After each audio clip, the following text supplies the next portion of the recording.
Ohayou gozaimasu. Bonjour et bienvenue sur cette vidéo. J'espère que ce format ne vous a pas trop manqué parce qu'aujourd'hui on va reprendre avec du lourd. Je vous propose de vous raconter une histoire d'horreur qui est terriblement affreuse. Comme d'habitude ici, pas de phénomènes paranormaux, d'histoires inventées ou d'apparitions de fantômes. Tous les faits qui vont suivre sont strictement réels et facilement vérifiables. Je vous propose de vous installer confortablement et de vous laisser emporter par le récit.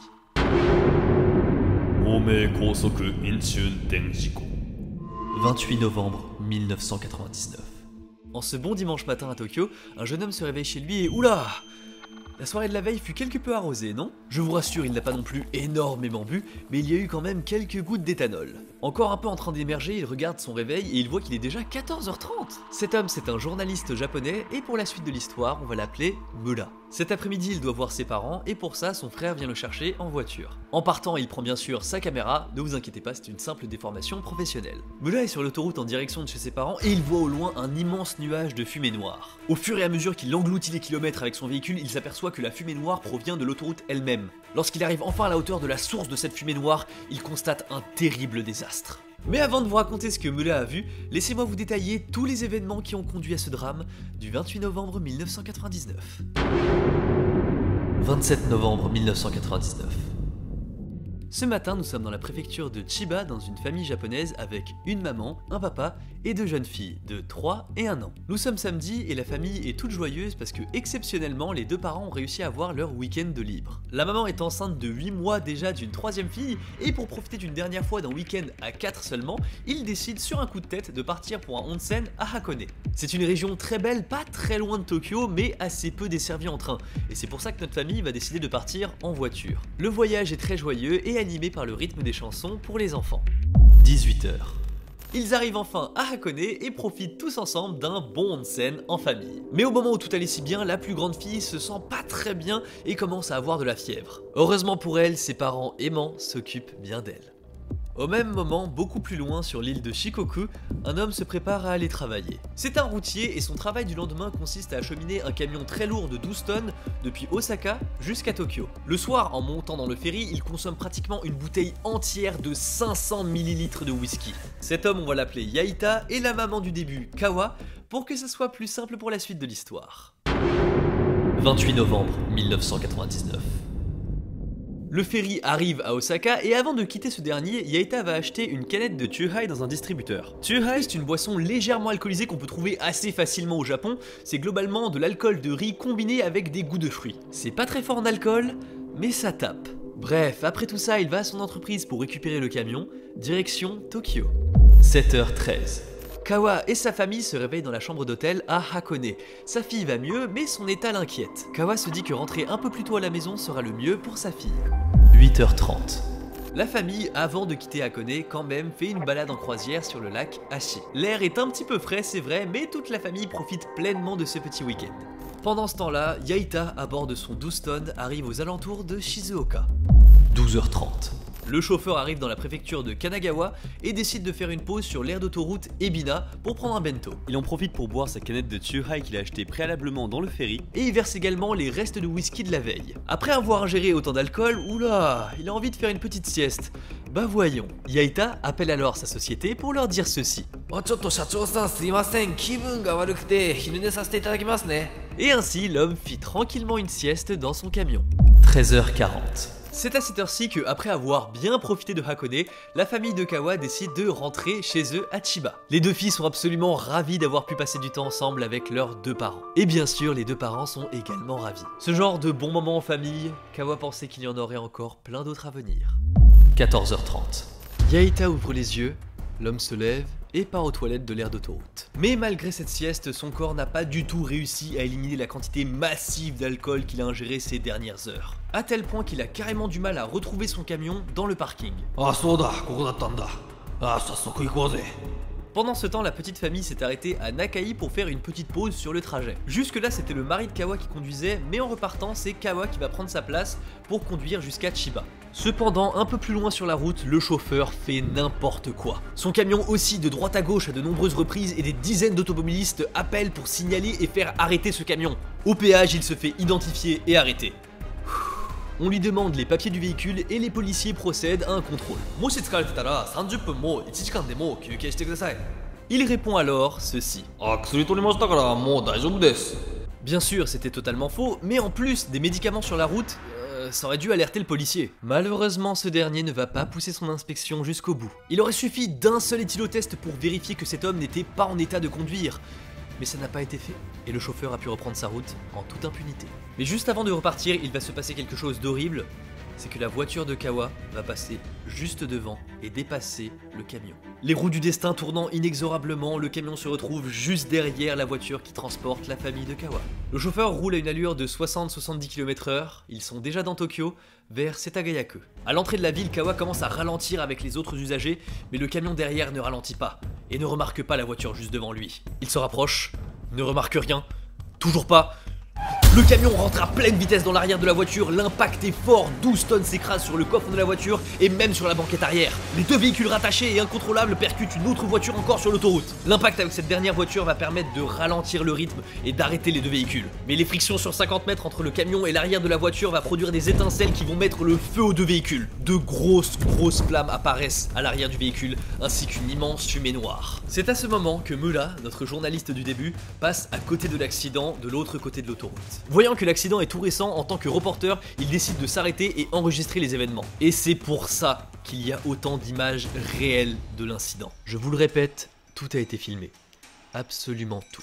Yaita, déboussolé, sort de son véhicule et contemple laxistement l'accident. Et il était tellement saoul qu'il n'a même pas pu voir qu'il y avait des gens à l'intérieur de la voiture qu'il venait de percuter. Les flammes s'intensifient et même à 30 mètres de distance, Mula ressent la chaleur étouffante qui se dégage de l'accident. Le temps passe dangereusement et Kawa et sa famille sont toujours dans la voiture.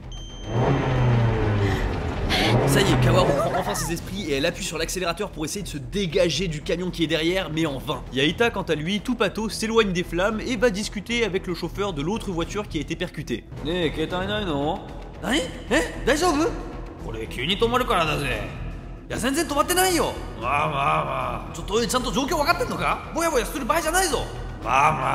Au même moment, je vous rappelle quand même que toute la famille est bloquée dans la voiture en flammes. Et c'est là qu'une silhouette sort difficilement par la fenêtre côté conducteur, c'est Kawa. Les portières sont restées bloquées dû au choc avec le camion, mais elle a pu baisser la fenêtre pour pouvoir en sortir. Une fois en dehors du véhicule, elle tente de retourner vers la voiture pour sauver le reste de sa famille, mais un mur de plus de 1000 degrés l'empêche d'avancer. Son instinct de survie et son instinct maternel sont en panique totale, elle pense à ses filles à l'arrière, à son mari qui est coincé, elle veut les sauver quitte à se mettre en danger, mais rien n'y fait. Elle va alors crier. Les gens qui s'étaient arrêtés autour vont alors se précipiter pour sauver la famille, sauf bien sûr notre très cher Yaita. Ils arrivent tant bien que mal à extirper de la voiture le mari de Kawa qui a le dos totalement en feu, les brûlures ont l'air terribles. D'ailleurs, si vous vous demandez à juste titre pourquoi ils ne sont pas allés sauver d'abord les filles qui étaient à l'arrière, c'est parce que des images valent mieux que des mots. Après avoir sauvé son mari, c'est à ce moment-là que Kawa s'est rendu compte à quel point les flammes étaient violentes. Et elle se rend compte aussi à quel point elle est impuissante face à ce qu'elle regarde. En entendant les personnes autour d'elle appeler le SAMU ou les pompiers, elle constatait avec amertume qu'elle ne pouvait même pas s'approcher de la voiture. Au bout de plusieurs minutes, Kawa n'est pas stupide, elle sait très bien que c'en est fini pour ses filles, et elle prie pour une seule chose, que ses filles quittent ce monde le plus rapidement possible et sans douleur. L'attente avant que les pompiers arrivent fut interminable. Une fois que le feu avait disparu, elle a contemplé le siège arrière de sa voiture, mais elle n'a rien reconnu. Elle n'a rien vu, tout était parti en cendres. Elle n'a jamais revu ses filles. Post-accident. Bon, vous l'aurez compris, c'est un horrible accident de voiture que je viens de vous raconter. Kawa a appris que Yaita était sous bien après l'incident, et son mari a dû subir plusieurs lourdes opérations pour reconstruire la peau de son dos. Voici 7 ans après l'accident, une photo de ses brûlures. La douleur ne s'en va jamais, dit-il. Pendant une semaine, le père était inconscient et lorsqu'il a enfin repris ses esprits, il a avoué à sa femme Kawa qu'il avait entendu les derniers mots de sa fille la plus âgée. Atsui. Personnellement, lorsque j'ai entendu pour la première fois cette phrase, c'était affreux. Kawa et son mari ont vécu des heures sombres, mais ils ont surmonté ces difficultés et 43 jours après l'accident, vit le jour le 3e enfant de Kawa. 3 mois plus tard, le papa a pu enfin sortir de l'hôpital et rentrer chez lui. Il fut ravi de voir sa 3e fille, mais constatait en larmes que tous les jouets n'avaient pas bougé de place depuis ce jour fatidique. Justice. 7 mois après l'accident, le verdict tombe pour Yaita. 4 ans de prison ferme. Pardon ? 4 ans ?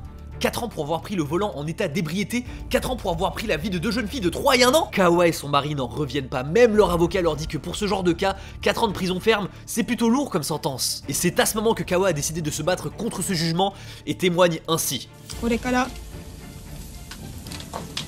70年80年って生きられたであろう。 Cette femme, elle ne va pas que témoigner, elle va aussi démarcher dans la rue pour mettre en lumière l'absurdité de cette peine bien trop légère. Le nombre de signatures commence doucement à augmenter et le phénomène prend de plus en plus d'ampleur au Japon. Même en entendant ce genre de phrase, Kawa ne s'est pas démontée. Elle a continué de se battre en mettant en avant tous les accidents mortels sur la route qui impliquaient des personnes en état d'ébriété. 730 jours après son accident et 374 339 signatures plus tard, le moment est enfin venu. 28 novembre 2001. Précisément 2 ans jour pour jour après la date de l'accident, une loi est proposée au Parlement japonais. Celle de condamner beaucoup plus sévèrement les chauffeurs responsables d'accidents de la route en état d'ivresse avec une peine maximale allant jusqu'à 20 ans. Kawa et son mari sont dans la grande salle du Parlement, le moment du vote arrive, l'atmosphère est tendue. Résultat du vote, 229 votes pour, 0 contre. C'est une victoire complète. Le soulagement se lit sur leur visage, mais le combat n'est pas totalement terminé. Il faut encore que la partie civile leur soit favorable. Plus de 3 ans après l'accident, le couple reparaît devant la justice en accusant cette fois-ci le chauffeur, mais aussi la société pour laquelle il travaillait. Le juge rappelle devant l'assemblée que les filles sont mortes par les flammes, avec une maman à l'extérieur de la voiture qui ne pouvait que contempler le spectacle macabre. Et cette fois-ci, Yaita va écoper de la peine maximale, 20 ans de prison ferme, et la société pour laquelle il travaillait doit verser des dizaines de milliers d'euros à la famille. Ikki wa dame. C'est Kawa qui a demandé ça. Elle a souhaité que la totalité de la somme soit répartie sur 30 ans pour que chaque mois, la société se rappelle qu'elle a permis à une personne en état d'ivresse de prendre le volant. Bravo à Kawa qui a réussi d'elle-même à modifier une loi dans son pays. Le souci, c'est que maintenant, avec la sévérité avec laquelle sont jugées les personnes en état d'ébriété au volant, eh bien il y a de plus en plus de délits de fuite juste après un accident. Et généralement, ce même chauffeur, quelques heures plus tard, viendra de lui-même se livrer à la police une fois que son corps aura éliminé l'alcool. En moyenne, les chauffeurs responsables s'enfuient 3 fois plus qu'avant. C'est encore une faille du système qu'il faudra reboucher, et donc le combat de Kawa n'est toujours pas terminé. L'histoire que je viens de vous raconter est extrêmement connue au Japon. Kawa a tout fait pour que ce genre de situation ne se reproduise plus jamais. C'est pour ça qu'elle est passée sur de nombreux plateaux télé et qu'elle a diffusé plein de vidéos en mettant en avant ces jeunes filles. À titre personnel, en visionnant ces extraits et en écrivant cette vidéo, j'ai pleuré, voilà, donc je salue grandement le courage de cette mère de s'être battue jusqu'au bout. Mais franchement, je vous ai ménagé certains passages qui étaient un peu trop doux. Sur ce, merci beaucoup d'avoir regardé cette vidéo, j'espère que j'ai réussi à vous transmettre des émotions à travers celle-ci. Comme elle sera très certainement démonétisée, je vous invite à la partager et à lâcher un pouce bleu si elle vous a plu. Pour ma part, je vous dis à la prochaine, tchuss.